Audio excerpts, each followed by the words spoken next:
దోషము ప్రదోషము అని రెండు మాటలు.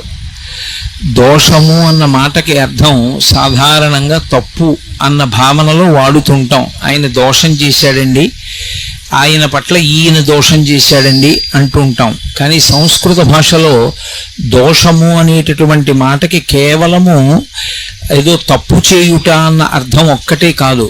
దోషము అంటే పాపము, దోషము అంటే చీకటి అని అర్థాలు. దోషము అంటే చీకటి, బాగా చీకటి పడిపోయింది అనుకోండి, దాన్ని దోషకాలము అని పిలుస్తారు. అలా చీకటి పడడానికి ముందు ఆకాశంలో పడమట దిక్కున ఎర్రటి కాంతి వస్తుంది సూర్యాస్తమయానికి. దాని తరువాత కొద్ది కొద్దిగా చీకట్లు అలుముకుంటుంటాయి, కానీ ఇంకా వస్తువులు కనపడుతుంటాయి, కానీ చీకట్లు అలుముకుంటుంటాయి. అలా ఉన్న కాలాన్ని దోషమునకు ముందు ఉన్న కాలము అంటే బాగా చీకటి అలుముకోవడానికి ముందు ఉన్నటువంటి కాలం కాబట్టి ప్రదోష కాలము అని పిలుస్తారు. ఈ ప్రదోష కాలమునకు ప్రత్యేకించి ఒక ప్రతిపత్తి ఉంటుంది. ఆ కాలము శివస్వరూపమై ఉంటుంది. శివస్వరూపమైనటువంటి కాలము అన్న మాటకు అర్థం ఏమిటంటే, ఆ ప్రదోష వేళలో పరమశివుడు ఈ భూమండలాన్నంతటినీ చూస్తూ నందివాహనారూఢుడై ఆకాశ మార్గంలో వెడతాడు. ఆయన వెడుతున్నప్పుడు ఆయనతో పాటు ప్రమదగణాలన్నీ కూడా వెడతాయి. ఆయన ఆకాశమునందు సంచరించి కైలాస పర్వతం మీద దిగి అక్కడ ప్రదోష తాండవం చేస్తాడు ఆయన. అందుకే దేవతలందరూ కూడా ప్రదోష వేళలో శివాలయాన్ని చేరుకుంటారు. అందుకే ప్రదోష వేళలో ఇక ఏ దేవతా దర్శనం చెయ్యవలసిన అవసరం ఉండదు. ప్రదోష వేళలో ఒక్క శివాలయంలోకి వెళ్ళినట్లయితే అందరు దేవతల యొక్క దర్శనము శివాలయంలోనే అవుతుంది. ప్రదోష వేళలో శివాలయం వినా దర్శించడానికి అర్హత కలిగినటువంటి ఆలయం ఒక్క నరసింహస్వామి ఆలయం. విష్ణు స్వరూపంలో నరసింహస్వామి ఆలయాన్ని కూడా ప్రదోష వేళలో దర్శనం చెయ్యొచ్చు. ప్రదోష వేళ కేవలము శివస్వరూపం. ఆ సమయంలో సంధ్యావందనం చేసిన, ఆ సమయంలో భగవన్నామం చెప్పిన, ఆ సమయంలో భగవత్ సంబంధమైనటువంటి కీర్తన చేసిన పరమశివుని యొక్క విశేషమైనటువంటి అనుగ్రహములకు పాత్రులమవుతాం. అందుకే పూర్వకాలంలో ఈ ప్రదోష వేళ అయ్యేటప్పటికీ ప్రతి ఇంట్లోనూ కూడా సాంబశివ గేయామృతము అని చెప్పి సాంబ సదాశివ సాంబ సదాశివ సాంబ సదాశివ సాంబశివ అంటూ ఆతో మొదలుపెట్టి చిట్ట చివర అలుకాధీశ్వర అంటూ అలు వరకు భగవంతుడి మీద కీర్తనలు చేస్తూ ఒకళ్ళేమో మకుటం, ఒకళ్ళేమో పాదం చెప్తారు. మిగిలిన వాళ్ళందరూ సాంబ సదాశివ సాంబ సదాశివ సాంబ సదాశివ సాంబ శివ అంటారు. సా అంబ శివ అంటే పార్వతీదేవితో కలిసి ఉన్నటువంటి పరమశివుని మేము స్మరిస్తున్నాం. శివస్మరణము అంత గొప్పది, శివభక్తి అంత గొప్పది. అందుకని ప్రదోష వేళ తనంత తానుగా శివ పూజకి సంబంధించినటువంటి కాలమై ఉంటుంది. అందుకే అసలు సూర్యోదయం అవుతున్నప్పుడు నిద్రపోకూడదు. సూర్యోదయం అవుతున్నప్పుడు నిద్రపోయిన వాళ్ళని కూడా క్షమిస్తారేమో, కానీ ప్రదోష వేళలో నిద్రపోయినటువంటి వాళ్ళకి మాత్రం క్షమాభిక్ష ఉండదు.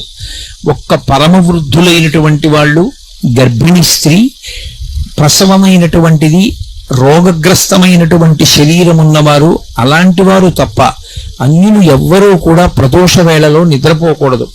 ఎందుకు నిద్రపోకూడదు అంటే ఒక్కటే కారణం. ప్రదోష వేళలో పరమేశ్వరుడు పార్వతీ సహితుడై భూమండలం మీద పర్యటించడమే దానికి కారణం.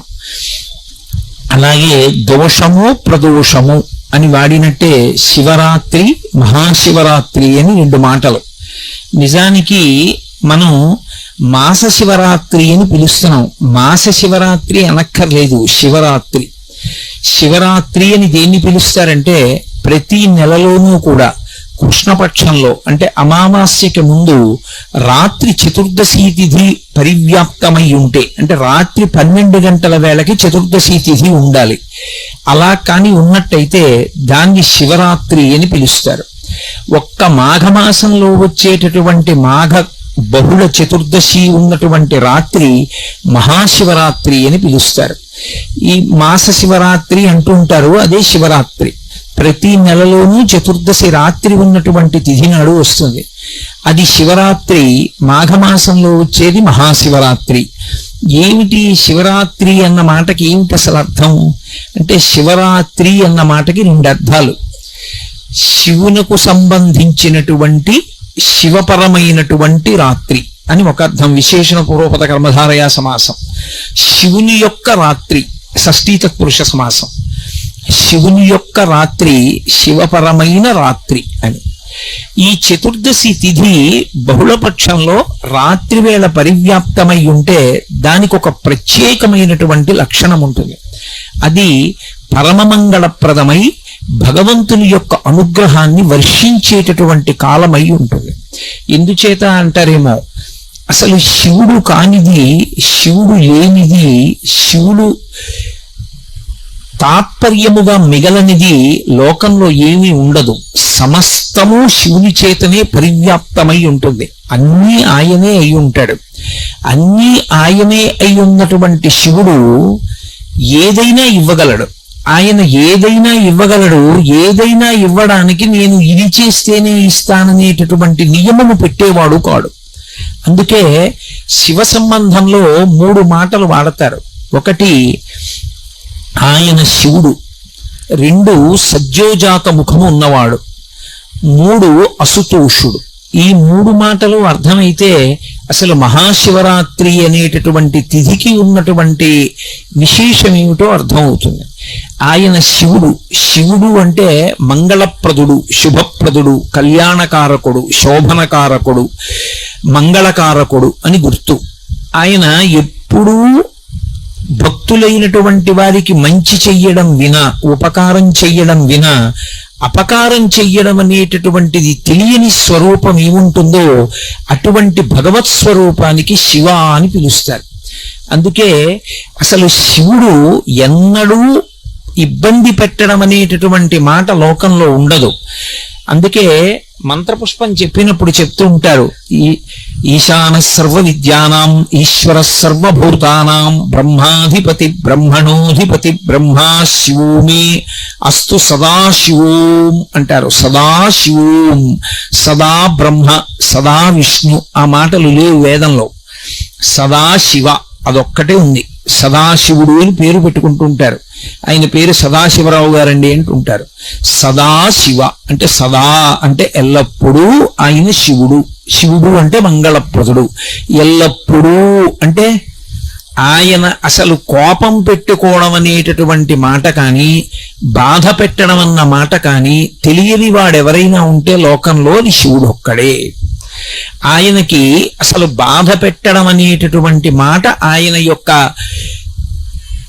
చరిత్రలో, ఆయన యొక్క జీవితంలో, ఆయన యొక్క అనుగ్రహ ప్రధాన విశేషమునందు ఎక్కడా కనపడదు.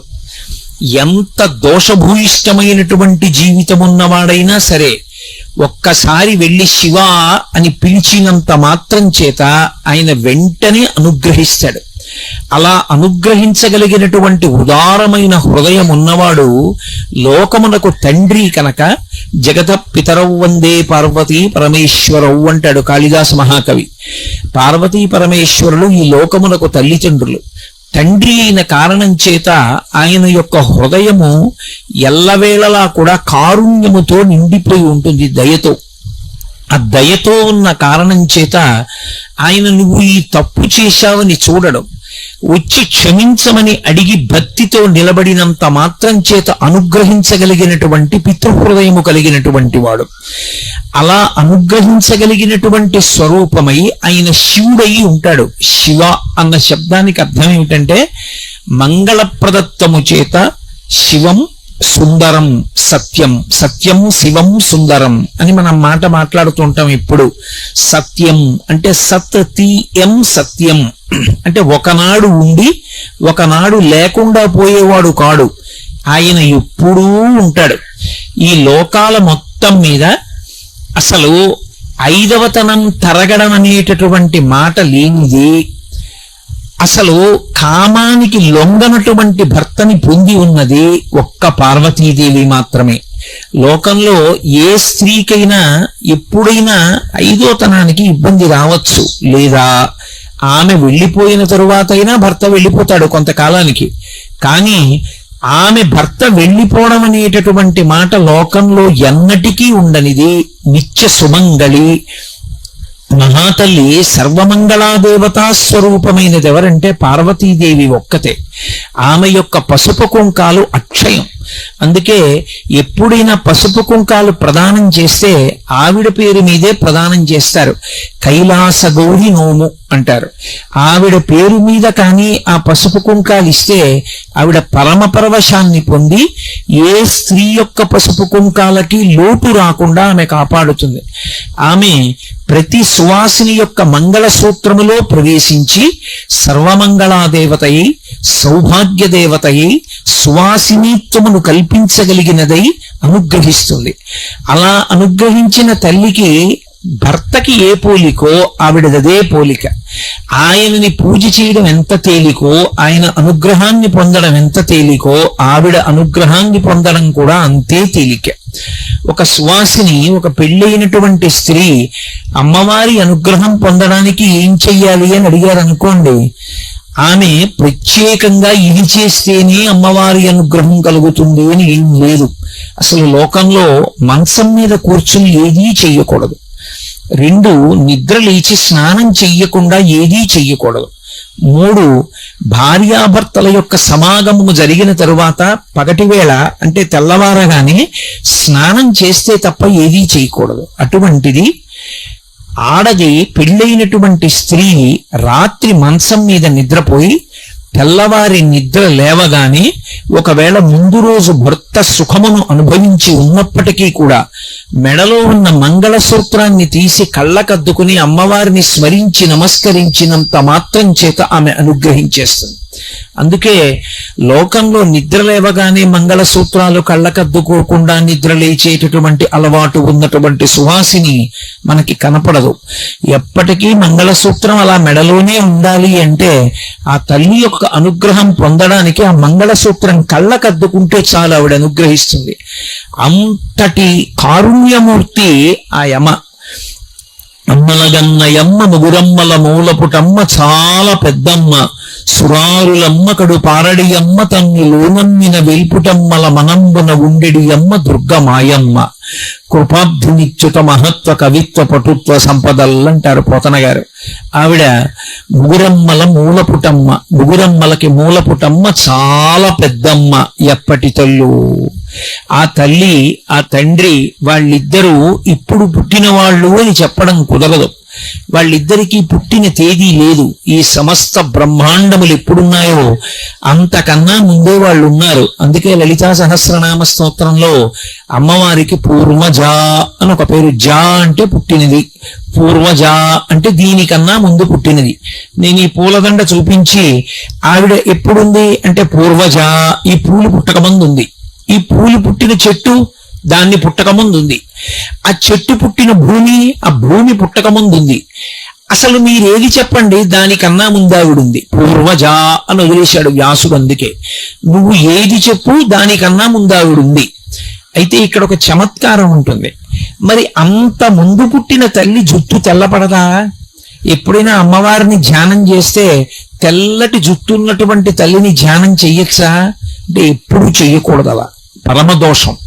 నమశివాభ్యాం నవయౌవనాభ్యాం పరస్పరాశ్లిష్టవపుద్ధరాభ్యాం నగేంద్ర కన్యా వృషకేతనాభ్యాం నమో నమః శంకర పార్వతీభ్యాం అన్నారు శంకర భగవత్పాదులు.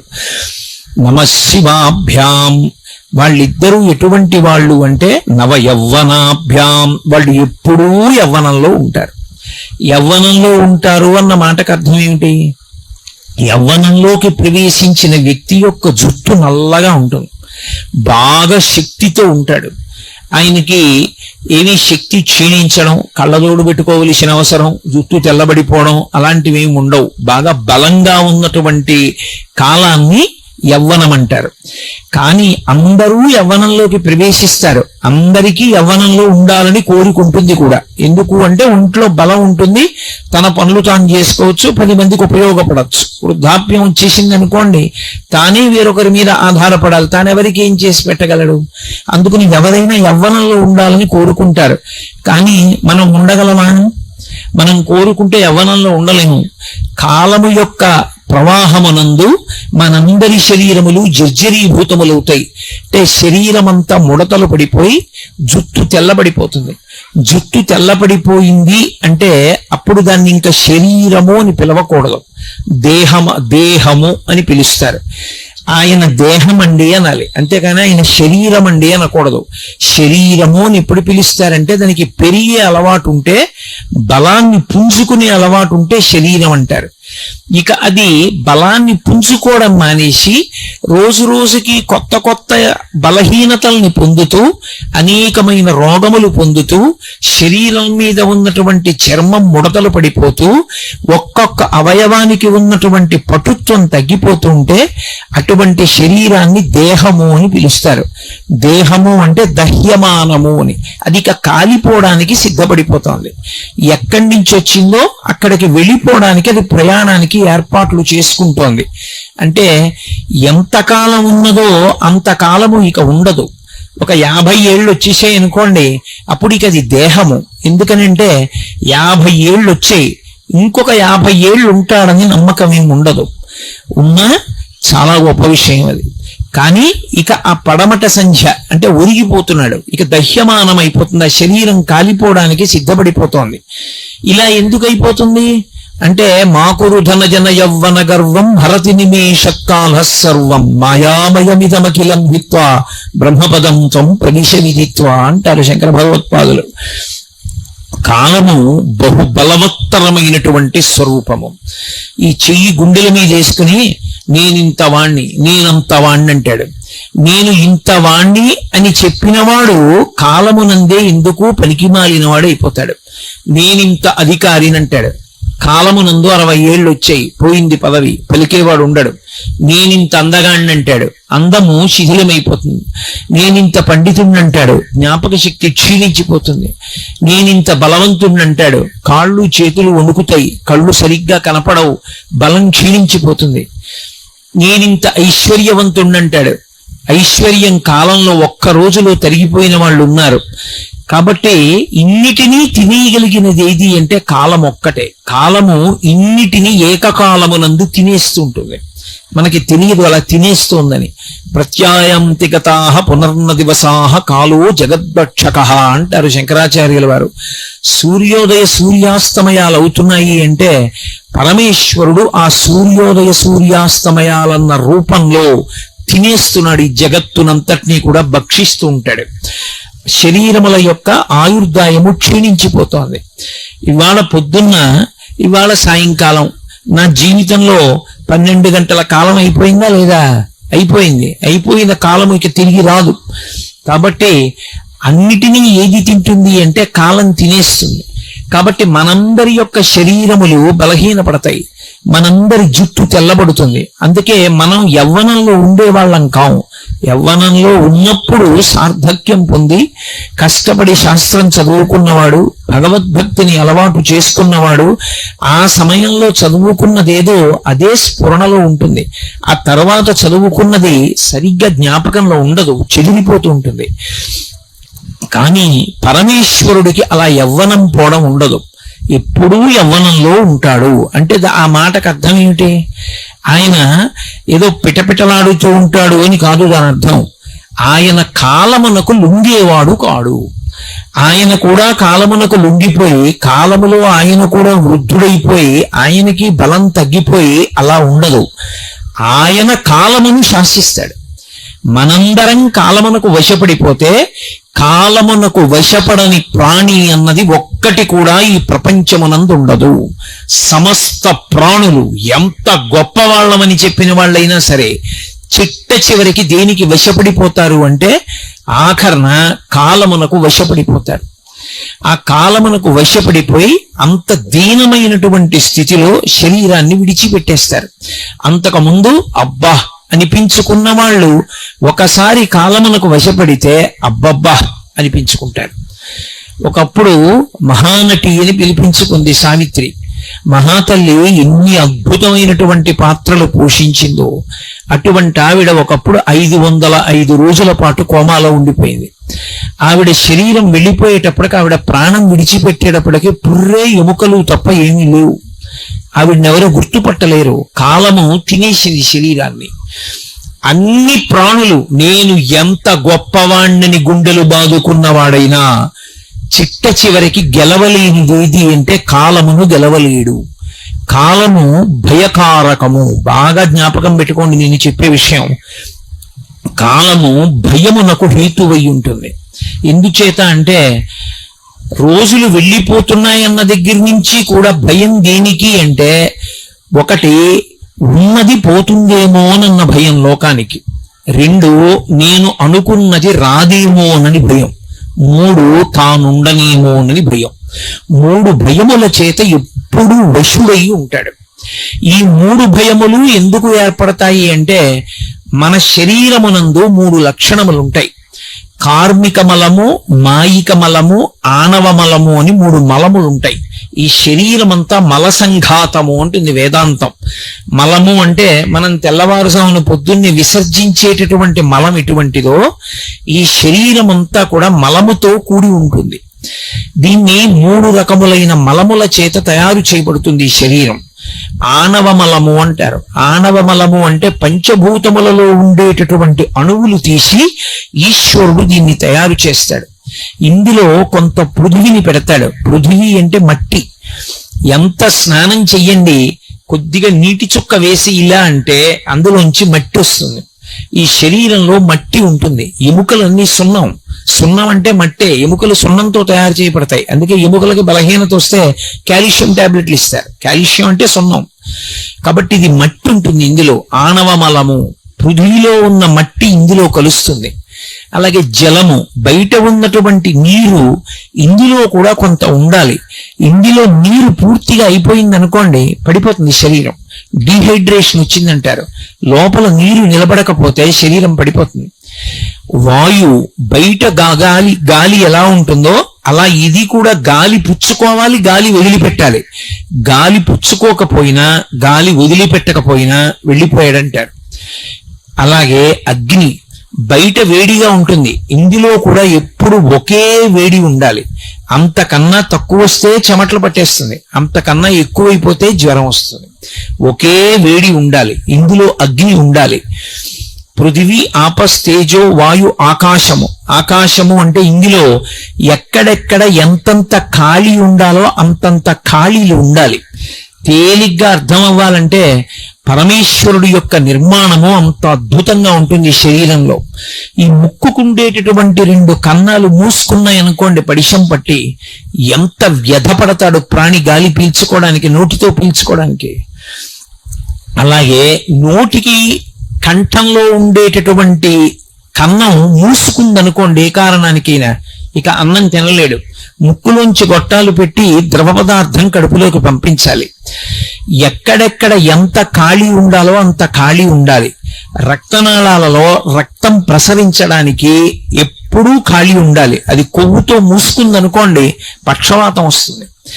ఎంత ఖాళీ ఉండాలో అంత ఖాళీ లోపల ఉంచాలి. అందుకని ఆకాశము. ఇప్పుడు ఒక శరీరము తయారైంది అంటే అది కుక్క, పందె, నల్లె, పిల్ల, మనిష, ఎలుక వదిలిపెట్టండి, అందులో ఈ 5 భూతముల యొక్క అణువులు ఉంటాయి. ప్రతి భూతమునందు ఈ 5 ఉంటాయి.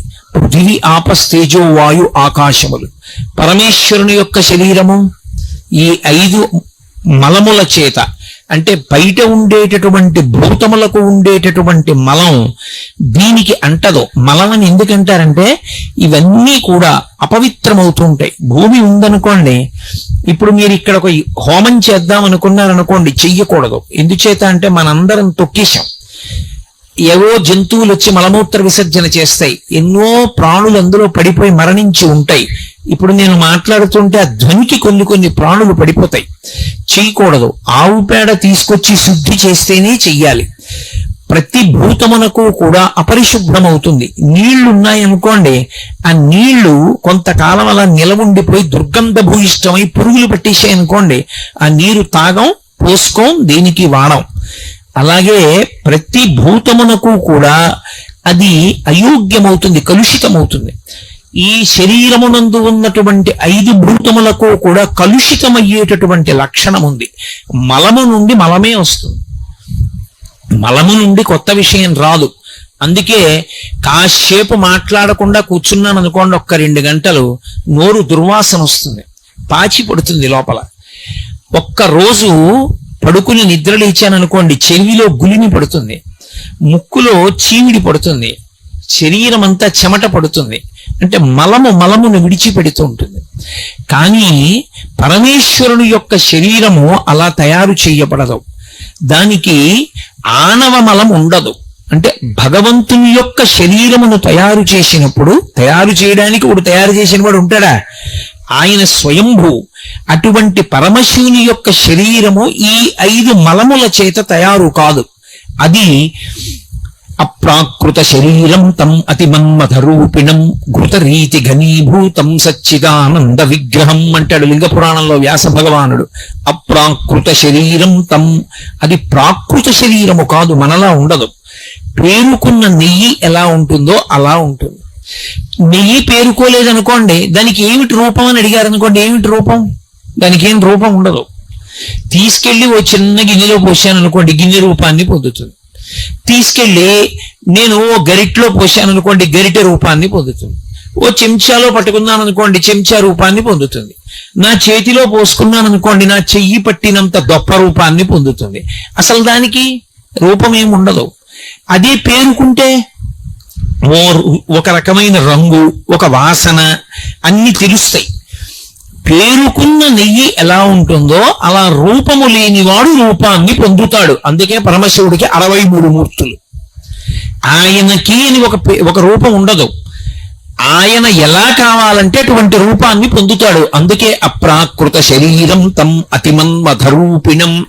ఏ రూపం పొందనివ్వండి, 1,000,000 మన్మథులు వచ్చి నిలబడితే ఎలా ఉంటారో అంత అందంగా ఉంటాడు. అతిమన్మథరూపిణం ఘృతరీతి ఘనీభూతం, పేరుకున్న నెయ్యి ఎలా ఉంటుందో అలా ఉంటాడు. సచ్చిదానంద విగ్రహం, మనం కాసేపు నవ్వుతాం, కాసేపు ఏడుస్తాం. ఆయన అలా కాదు, సత్ చిత్ ఆనంద రూపుడు. ఎప్పుడు పరమానందంతో పరమ సంతోషంగా ఉంటాడు. అందుకే ఆయనకి ఆణవ మలము లేదు, మనకి ఆణవ మలం ఉన్నది. 2వ మలము మనకి కార్మిక మలము అని ఒక మలం ఉంటుంది. కార్మిక మలము అంటే గత జన్మలలో మనం ఏవో పాపపుణ్యాలు చేశాం. పాపపుణ్యాలు దేంతో చేస్తారు? 3 చేత చేస్తారు ప్రధానంగా. ఒకటి శరీరము చేత. ఈ శరీరంతో నేను చెయ్యకూడని తప్పొకటి చేశాను అనుకోండి, అదొక పాపం. ఏదో నిష్కారణంగా ఎవరినో వెళ్ళి కొట్టాను, నాకు బలం ఉంది కదా అని, ఇప్పుడు అదొక పాపం కింద వేసుకుంటాడు ఈశ్వరుడు. అలాగే మనసు చేత చేసేటటువంటి పాపం. నేను దొంగతనం చెయ్యక్కర్లేదు, నా ఎదురుగుండా ఉన్న వాళ్ళ మెళ్ళలో ఉన్నటువంటి ఓ చంద్రహారం చూసి అబ్బా అది తీసి నేను వేసేసుకుంటే నాకు వచ్చేస్తే అనుకున్నాను అనుకోండి, అప్పుడు అది పాపమే, మనసుతో చేసింది. 3 వాచిక, నోటితో చేసేది. నోరు ఉంది కదా అని అక్కరలేని మాటలన్నీ మాట్లాడడం, పెద్దల్ని అధిక్షేపించడం, ఇతరులు బాధపడేటటువంటి మాటలు మాట్లాడడం, అవన్నీ కూడా వాచికమైనటువంటి పాపములు. ఈ 3 రకములైన పాపములు ఎలా ఉంటాయో పుణ్యములు కూడా అలా ఉంటాయి. ఈ శరీరంతో ఎప్పుడో గుడి చుట్టూ ప్రదక్షిణం చేసి ఉండొచ్చు, ఈ చేత్తో 2 పువ్వులు వేసి ఉండొచ్చు, ఈ 2 చేతులతో ఎవరో మహాత్ములకి త్రికరణ శుద్ధిగా ఇలా నమస్కరించి ఉండవచ్చు. ఆ కారణము చేత కొంత పుణ్యం ఉంటుంది. ఆ పుణ్యం అనుభవించవలసి వచ్చినప్పుడు సుఖంగా ఉంటుంది. పరమేశ్వరుడు సుఖము అన్న మాట ప్రవేశపెడతాడు. పాపం అనుభవంలోకి వస్తే దుఃఖము అనిపిస్తుంది. ఓ రోజు బాగుంటాడు, ఓ రోజు జ్వరం వస్తుంది. జ్వరం వస్తే దుఃఖం, బాగుంటే సుఖం. సుఖ దుఃఖములు పాపపుణ్యముల వలన వస్తాయి. భగవంతుడు ఎందుకు రూపం తీసుకుంటాడు? మనం వచ్చామంటే ఈ శరీరంతో పాపపుణ్యముల యొక్క ఫలితమైన సుఖ దుఃఖములను అనుభవించడానికే వస్తాం. బాగా జ్ఞాపకం పెట్టుకోండి. మీరు ఒక మాట నేను చెప్తాను. సినిమా హాల్లో ఒక ఆయన కూర్చుని ఉన్నాడు అనుకోండి, ఏమిటండి ఇలా వచ్చారు, ఏం చేద్దామని వచ్చారు అని అడిగారు అనుకోండి, ఆయన ఏమంటాడు, నీకు బుద్ధి ఉందా లేదా, సినిమాకి ఎందుకు వస్తారు? సినిమా చూడడానికి వస్తారు. ఒక ఆయన విస్తర దగ్గర భోజనం చేయడానికి కూర్చున్నాడు అనుకోండి, ఏమిటండి ఇలా వచ్చి కూర్చున్నారు అని అడిగారు అనుకోండి, నీకు బుర్ర ఉందా, ఎందుకు వస్తారయ్యా విస్తర దగ్గర కూర్చోడానికి? భోజనం చేయడానికి వచ్చాను. కొన్ని అడగక్కర్లేదు, అలా వచ్చాడు అంటే దాని కొరకు వచ్చాడు. తెలిసిపోతుందా? తెలిసిపోదా? గుడికి వచ్చి మౌనంగా కూర్చున్నాడు. అంటే ఏదో ధ్యానం చేసుకుందామని వచ్చాడు. నేను వచ్చాను. ఎందుకు వచ్చాను? ఇక్కడ ఎందుకు కూర్చున్నాను? మీతో పిచ్చాపాటి మాట్లాడడానికే? భగవంతుడి గురించి మాట్లాడడానికి వచ్చాను. ఒక్కొక్కడు కూర్చున్న తీరు బట్టి వాడు ఎందుకు వచ్చాడో తెలిసిపోతుంది. మనుష్యుడు మానవ శరీరంతో మనం వచ్చాం అనుకోండి, దానికి 3 లక్షణాలు ఉన్నాయి అని గుర్తు. మనువు యొక్క సంతతిగా మనం వచ్చాం. మనందరికీ మొదటి వాడెవరంటే మనువు. మనువు యొక్క సంతతి కాబట్టి మనకి మానవ అని పేరు. 2 మర్త్యుడు అని పేరు. మర్త్యుడు అంటే ఈ శరీరముతో వచ్చిన వాడు ఈ శరీరముతో ఎల్లకాలము ఉండడు. ఎప్పుడో అప్పుడు ఆ శరీరం పడిపోయి తీరుతుంది, అది వెళ్ళిపోతుంది, ఆ శరీరం ఉండదు. శరీరము నీటి మీద బుడగ వంటిది. నలినీ జలగత జలమతి తరళం తత్వజీవితమతి చయచపలం విద్దివ్యాద్యభిమానగ్రస్తం లోకం శోకచ హంత సమస్తం అంటారు శంకర భగవత్పాదులు. తామరాకు మీద నీటి బొట్టిటువంటిదో శరీరం అటువంటిది. నిత్యమా జీవితము నీటిపై బుగ్గ అంటారు సారంగధర చరిత్రలో. నీటి మీద బుడగ ఎంతసేపు ఉంటుందో రంగురంగులుగా ఉంటుంది. ఎంతసేపు ఉంటుంది, ఎప్పుడు టొప్పని పేలిపోతుందో తెలియదు. శరీరం ఎంతకాలం ఉంటుంది ఎవ్వరికీ తెలియదు. మర్త్యుడు, శరీరము వెళ్ళిపోతుంది. 3 మనుష్య శరీరంలో వచ్చావు అంటే ఒకటి గుర్తు పెట్టుకోవాలి, దుఃఖం ఉండి తీరుతుంది, సుఖం ఉండి తీరుతుంది. కొంతమంది అంటారు, ఏమండి మీరు అలా అంటున్నారు కానీ మాకు ఎప్పుడూ కష్టాలేనండి అంటారు. రామాయణంలో సీతమ్మ తల్లి ఒక మాట ఉంది, కళ్యాణీ గతబాదేయం లౌకికీ ప్రతిభాతిమా ఏతి జీవంతి మానందో నరం వర్ష శతాదపి అంది. ఎన్ని కష్టాలు పడిన వాడైనా సరే 100 సంవత్సరములు ఓర్పుతో కలియుగంలో ఆయుర్దాయం కనుక 100 ఏళ్లు బ్రతికితే వాడు ఎప్పుడో అప్పుడు చిట్ట చివర ప్రాణం పోయేటప్పుడైనా శుభవార్త విని సుఖాన్ని పొంది మరణిస్తాడు. ఈ శరీరంతో వచ్చాము అంటే సుఖము దుఃఖము 2 ఉంటాయి. పూర్తిగా సుఖమే అనుభవించాలి. ఈ శరీరం ఇవ్వరు, దేవతల కింద పంపిస్తారు. అప్పుడు వాడు సుఖం ఒక్కటే అనుభవిస్తాడు, దుఃఖం అనుభవించాడు. కేవలం దుఃఖం అనుభవించాలి, తిరియక్కుగా పంపిస్తారు, వెన్నుపాము అడ్డంగా ఉన్న ప్రాణిగా పంపిస్తారు. కాదు, సుఖము దుఃఖము 2 అనుభవించాలి, మనుష్య శరీరం ఇచ్చి పంపిస్తారు. అందుకే మనుష్యునిగా పుట్టినటువంటి ఏ ఒక్కరికి కూడా సుఖము దుఃఖము 2 లేకుండా కేవలము సుఖములు కాని కేవల దుఃఖము కాని ఉండవు. ఎప్పుడూ అప్పుడు సుఖము దుఃఖము 2 ఉంటాయి, 2 అనుభవిస్తాడు. అంతేగాని ఏమండి నాకు అస్సలు కష్టం రాకూడదు అన్న మాట అనకూడదు. ఎందుకో తెలుసా? కష్టాన్ని అనుభవించడం అనేటటువంటి దాని వల్ల భగవంతుడు ఒక్క గొప్ప అనుగ్రహాన్ని ఇస్తాడు మనకి. అందుకు ఇస్తాడు ఈ శరీరాన్ని. అది శివుడు చేసేటటువంటి ఉపకారం. ఈ శరీరం ఇచ్చి ఆయన ఒక మహోపకారం చేస్తాడు. ఏమిటా ఉపకారం? నాకు ఈ మధ్య ఓ 10 రోజుల క్రితం ఓ 4 రోజులు జ్వరం వచ్చింది. 4 రోజులు జ్వరం వచ్చిందని గుండెలు బాధేసుకోకూడదు. జ్వరం వచ్చింది అంటే జ్వరము అన్న పేరుతో బాధ పెట్టి నేను గత జన్మలలో ఎప్పుడో ఎవరో విపరీతమైనటువంటి తాపం పొందేటట్టుగా మాట్లాడి బాధ పెట్టాను. ఆ పెట్టినటువంటి బాధని పాపాన్ని ఇవాళ జ్వరం రూపంలో ఈశ్వరుడు తీసేశాడు. ఈశ్వర, నేను ఏనాడో చేశాను తప్పు, ఇప్పుడు తీసేశావు జ్వరం రూపంలో. 4 రోజులు జ్వరం అనుభవించడం ఇంత కష్టమైతే ఇంకొకటి మనసు బాధపడేటట్టు నేను మాట్లాడకుండా నన్ను అనుగ్రహించు, నా మాట అదుపులో ఉండేటట్టు నన్ను రక్షించు అని నేను చెప్పుకోవాలి. అంతేగాని జ్వరం వచ్చిందండి అని గుడ్డలు బాధేసుకోక్కర్లేదు.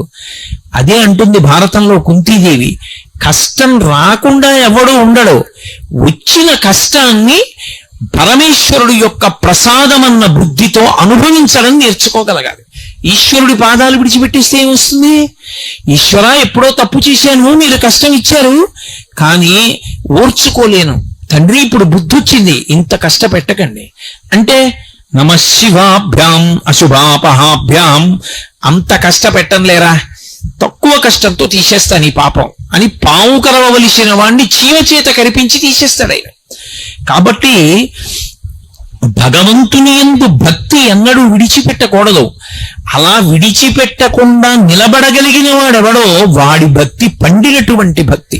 అందుకు ధూర్జటి చెప్పుకున్నాడు కాళహస్తీశ్వరలింగం దగ్గరికి వెళ్ళి, నీవు సేవింపగ నాపదల్పొడమని నిత్యోత్సవం బబ్బని జనమాతృండనని సంసార మోహంబు పైగొనని గ్రహగతులు కుందింపని మేలు వచ్చిన రాణి అవి నాకు భూషణములే శ్రీకాళహస్తీశ్వర అన్నాడు.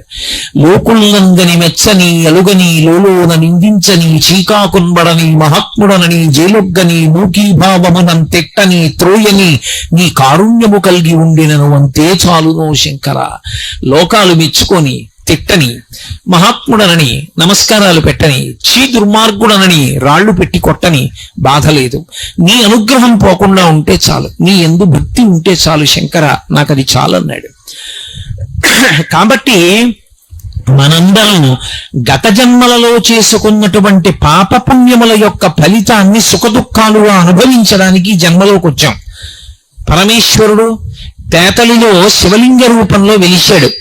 ఆయన కూడా ఏమైనా పాపపుణ్యాలు అనుభవించడానికి వచ్చాడా? ఉండవు. ఆయనకేం పాపపుణ్యాలు ఉండవు.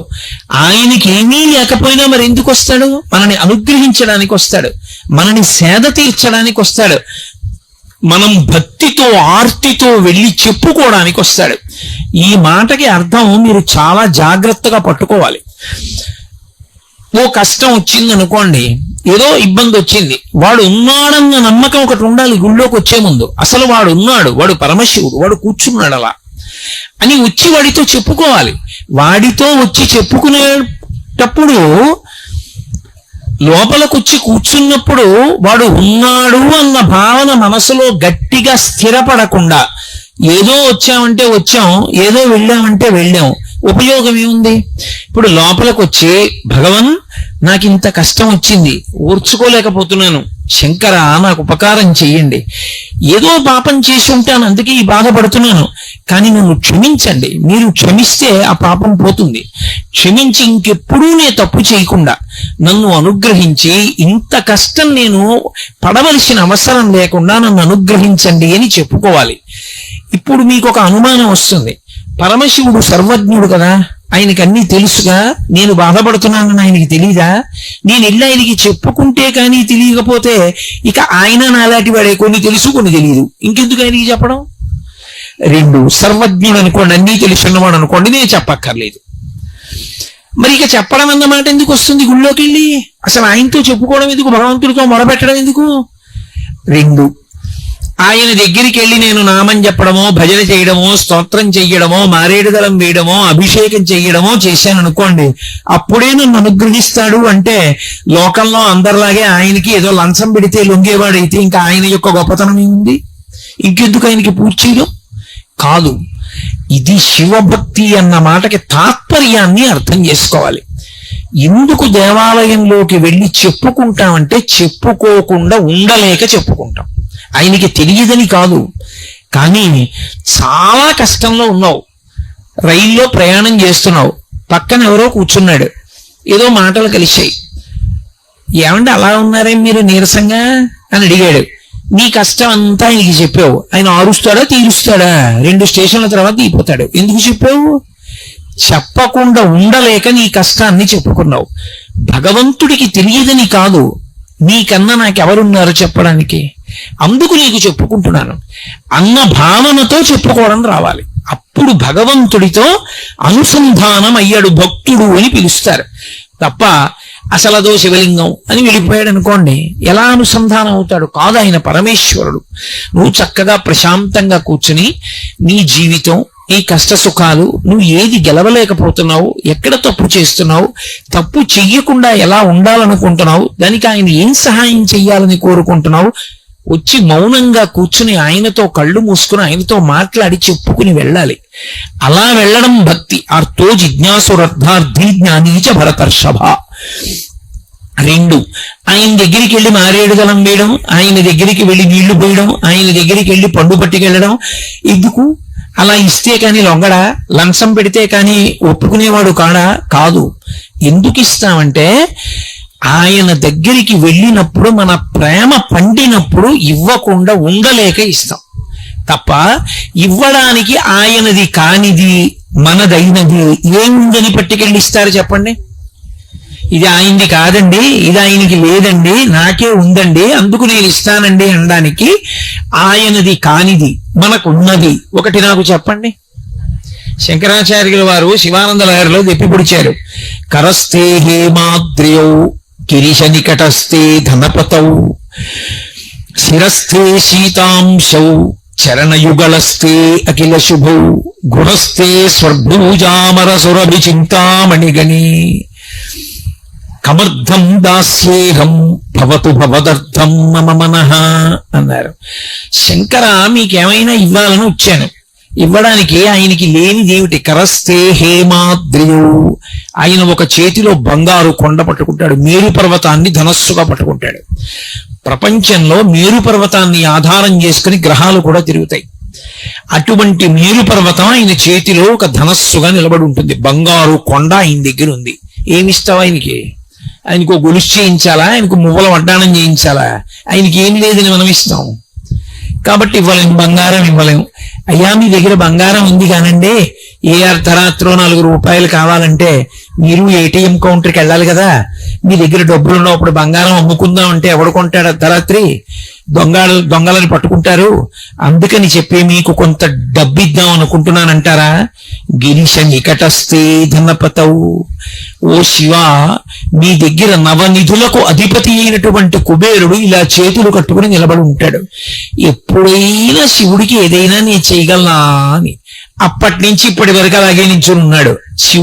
శివుడికి ఆయన దగ్గర తీసుకోవాల్సిన అవసరం ఉండదు, ఆయనకే శివుడిస్తూ ఉంటాడు. ఇక నేనేమిస్తాను? గిరీశ నికటస్థే ధనపతౌ శిరస్థే శీతాంశౌ, ఆయన తల మీద తదియనాటి చంద్రరేఖ ఉంటుంది. ఎందుకు చంద్రరేఖ? అందరిలా చక్కగా ఏదో మణో ఓ తురాయో పెట్టుకోకూడదు. ఏమిటి చంద్రరేఖ పెట్టుకోవడం ఎందుకు అంటే, చంద్రరేఖ దేనికి గుర్తు అంటే తరిగిపోతూ ఉన్నటువంటి కాలానికి గుర్తు. మనం చాంద్రమానము అని పిలుస్తాం, రోజు తిథి చెప్తాం. ఇవాళ పొద్దున నేను సంధ్యావందనం చేసుకుంటూ మాఘమాసే కృష్ణపక్షే ఏకాదశిమ్యాం అని చెప్పాను. రేపు ద్వాదశిమ్యాం అంటాను, ఎల్లుండి త్రయోదశిమ్యాం అంటాను. ఇలా తిథి చెప్పుకుంటూ వెళ్ళిపోతే అమావాస్య వస్తుంది. తర్వాత కృష్ణపక్షే అన్ను, శుక్లపక్షే అంటాను. శుక్లపక్షంలో చంద్రరేఖలు పెరుగుతాయి, చంద్రకళలు. కృష్ణపక్షంలో తరుగుతాయి. చంద్రకళలు పెరుగుట, చంద్రకళలు తరుగుట అన్న తిథులలో కాలం వెళ్ళిపోతోంది. కాలమునందు మనందరం పడిపోతున్నాం, కానీ వెళ్ళిపోతున్న కాలం అంతా ఆయనకు ఆభరణంగా నిలబడిపోయింది. అది చంద్రరేఖ. ఈ కాలమునందు పడిపోకుండా, కాలమునందు మళ్ళీ పుట్టవలసిన అవసరం లేకుండా, ఈసారి పడిపోవడం ఒక్కటే చిట్ట చివరిసారి పడిపోవడం, ఇక మళ్ళీ పుట్టవలసిన అవసరం ఉండదు. పుట్టి ఉన్నాం కాబట్టి ఇదే ఆఖరిసారి చనిపోవడం. ఇలా చెయ్యగలిగిన వాడెవడు? పరమశివుడు ఒక్కడే. అందుకే పుట్టడానికి కారణమైన మన్మధుణ్ణి కాలుస్తాడు, సావడానికి కారణమైన యముణ్ణి చంపుతాడు. ఈ రెండూ చెయ్యగలిగిన వాడు శివుడు ఒక్కడే. కాబట్టి శివ, మీరు చంద్రరేఖ పెట్టుకుంటారు అంటే ఎవరు మీ పాదములు పట్టుకున్నారో వాడు మళ్ళీ పుట్టవలసిన అవసరం ఉండదు. పునరపి జననం పునరపి మరణం పునరపి జననీ జఠరే శయనం ఇహ సంసారే బహుజుస్తారే కృపయాపారే పాహి మురారే అంటారు. పుట్టుక చావు, పుట్టుక చావు, పుట్టుక చావు. ఇలా పుట్టవలసిన అవసరం లేకుండా మోక్షం ఇవ్వగలిగిన వాడు ఆయన. అటువంటి వాడు కనుక చంద్రరేఖ ధరించి ఉంటాడు. అటువంటి చంద్రరేఖని పరమశివుడు ధరించి ఉంటే శిరస్థే శీతాంశౌ చరణయుగళస్థే అఖిల శుభౌ, ఎవరింట్లోనైనా ఏదైనా శుభకార్యం జరగాలి అంటే ఇది ఎవరి వలన జరుగుతుంది అంటే పరమశివ అనుగ్రహంగా జరుగుతుంది. శుభాలన్నీ ఎక్కడుంటాయంటే పరమశివుడు యొక్క పాదముల మీద పడి ఉంటాయి. ఏమండి, మా ఇంట్లో మా అమ్మాయి పెళ్ళవట్లేదు, మా అమ్మాయి పెళ్ళవట్లేదు అన్నాడు అనుకోండి, అన్నిటికీ ఒకటే మందు, వెళ్ళి శివలింగానికి అభిషేకం చేయించుకోండి. ఆయన చల్లబడితే మన మనసు చల్లబడుతుంది. అభిషేకం చేయించుకున్నాడు, ఆయన కాలు ఇలా అంటాడు, అంతే. వెంటనే కూతురు పెళ్లి కుదిరింది అనేటటువంటి మాటతో మంగళతోరణం వచ్చి గడపని పట్టుకుంటాడు. అన్ని శుభాలు ఆయన పాదాల దగ్గర పడున్నాయి. ఆయనకి శుభం చేస్తాం మనం? ఆయనకి చెయ్యగలిగినటువంటి వాళ్ళం కాం మనం. కాబట్టి చరణ యుగళస్తే అఖిల శుభౌ. పోనీలేవయా, ఇవన్నీ ఇవ్వలేకపోతే నీకు ఇంకేమైనా ఇస్తాం. గృహస్థే స్వర్భూజామరసురభి చింతామణిగణి. ఆయన ఇంట్లో కామధేనువులు, కల్పవృక్షాలు, ఏకంగా కల్పవృక్షాల తోట, కామధేనువుల మంద ఆయన ఇంట్లో ఉన్నాయి. మనమేమిస్తాం ఆయనకి? ఇంకా మనమేమి ఇవ్వలేము ఆయనకి ఇవ్వడానికి. అసలు చింతామణి పాణిగ్రాహి, చింతామణులకు చింతామణి పార్వతీదేవి ఆయన ఇల్లాలు. ఆయనకి మనం ఏమి ఇస్తాం? కాబట్టి గృహస్థే స్వర్భూజామరసురభి చింతామణిగణి, అటువంటి వాడికి ఇవ్వడానికి కమర్థం దాస్యేహం, నన్ను ఏమి ఇమ్మంటావు? ఇంకా ఇవ్వడానికి ఏం లేదు, నా దగ్గర ఉన్నది ఒకటే. ఏమిటో తెలుసా? అది నేను నేను నేను అనేది, నీ వాడను కాను కాను అని అడ్డం పడేది నా మనసు ఒకటే. దాన్ని నీకు ఇచ్చేస్తాను, పుచ్చేసుకో. భవతు భవదర్థం మమ మనః, నా మనసుని నీదిగా తీసేసుకో. తీసేసుకుంటే నా మనసు నీదైపోతే ఎప్పుడూ నువ్వు నా మనసులో ఉంటావు, చాలు నాకు. కాబట్టి నా మనసు లొంగట్లేదు, అది నా మాట వింటలేదు, ఎటో పోతోంది అసమానం. ఉషే శివుడి పాదాలు పట్టుకోవే అంటే పట్టుకోకుండా అన్ని చోట్ల తిరుగుతోంది. కాబట్టి దీన్ని నువ్వు ఉచ్చేసుకో. ఇది నీ మాట వింటే నీ దగ్గర ఉండాలిగా, నీ దగ్గర ఉండట్లా, ఇది తిరుగుతున్న దాన్ని నువ్వు ఉచ్చేసుకో. ఎంత భక్తితో ప్రార్థించారో చూడండి. అటువంటి ఆయనకి మనం ఏమి ఇవ్వగలం? మనం ఇవ్వడానికి ఏమి ఉండదు. ఎవడైనా నేనండి దానికి వెండి తొడుగు చేయించాను, నేను తలుపులు చేయించాను, నేను అదిగో రాళ్ళు వేయించాను, నేను అభిషేకం చేయించాను అని ఎవడైనా అన్నాడు అనుకోండి, వాడికన్నా అమాయకుడు లోకంలో ఇంకోడు లేడు. ఇది వాడు చేయించలేడు, వాడు ఎక్కడి నుంచి చేయిస్తాడు? అసలు వాడన్నవాడు ఉన్నాడంటే శివుడు శరీరాన్ని చేసి ఇచ్చాడు కాబట్టి, లేకపోతే శరీరమే లేదు. ఇక నేనన్న మాట ఎక్కడి నుంచి వచ్చింది? వాడి అనుగ్రహంతో వాడు చేశాడు తప్ప వాడికి చెయ్యగలిగిన మొనగాడు వీడా? కమర్థం దాస్యేహం, నేనేం చేయగలనన్నారు శంకరాచార్యులు వారంతటి వారు. కాబట్టి ఆయనకి ఆనవ మలము కార్మిక మలము లేవు. కార్మిక మలం అంటే గత జన్మలలో చేసుకున్నటువంటి కర్మల వలన పాపపుణ్యములను అనుభవించడానికి రాలేదు.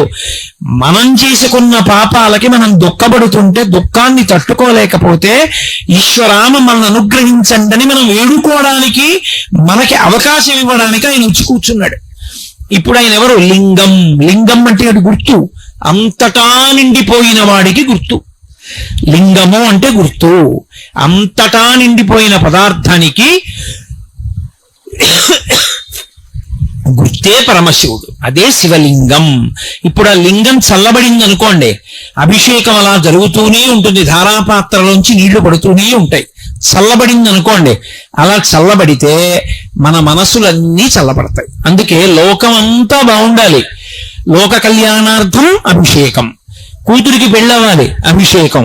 కొడుక్కి ఉద్యోగం రావాలి, అభిషేకం. నా ఆరోగ్యం బాగుండాలి, అభిషేకం. ఏమిటో ఇంట్లో పశువులు చచ్చిపోతున్నాయి, ఏదో తెగులొచ్చి, అభిషేకం. పంట పండుతోంది, చేతికి రావట్లేదు, ప్రకృతి విపత్తులు వస్తున్నాయి, అభిషేకం. వర్షాలు పట్టలేదు, అభిషేకం. శ్రీకాళహస్తిలో మృత్యుంజయలింగం అని ఉంటుంది, దక్షిణామూర్తి ఎదురుగుండా. దానికి గోడలు పూర్తిగా ఉండవు, సగం వరకే ఉంటాయి గోడలు. శివలింగం కనపడుతూ ఉంటుంది, తలుపు ఉంటుంది. ఎక్కడ వానలు పడలేదనుకోండి, సువర్ణముఖరి నదిలో నీళ్లు ప్రవహించకపోతే ఏం చేస్తారంటే ఆ తలుపు మూసేస్తారు, గోడ కట్టేస్తారు. కట్టేసి ఆ గోడలు పైకి పెంచేస్తారు, ఆ పైకప్పు దగ్గరికంటా పెంచుతారు. పెంచి అర్చకులు గోడెక్కి కూర్చుంటారు. కూర్చుని సువర్ణముఖరి నదిలో ఉండేటటువంటి జలాల్ని కొత్త కుండలతో తెప్పించి రుద్రం అందరూ కూర్చుని చెప్తూ అభిషేకం చేసేస్తారు.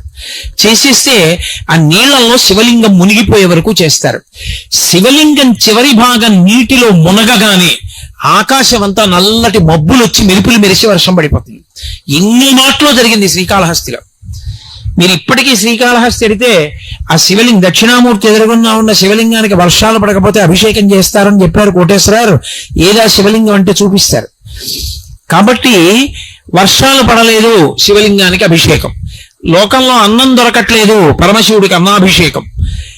ఏది జరగకపోయినా ఆయన చల్లబడితే మనం చల్లబడతాం. ఆయన ఎందుకు మరి వేడిగా ఉంటాడు అంటే, మనం ధర్మం పట్టుకోకపోతే, మనం తప్పుడు మార్గంలో తిరుగుతుంటే, వేదాన్ని వదిలిపెట్టేస్తే, భక్తితో బ్రతకవలసిన వాళ్ళు భక్తితో బ్రతకకుండా కృతజ్ఞతతో బ్రతుకుతుంటే, ఆయన దేవాలయంలో ఒక దీపం కూడా పెట్టకపోతే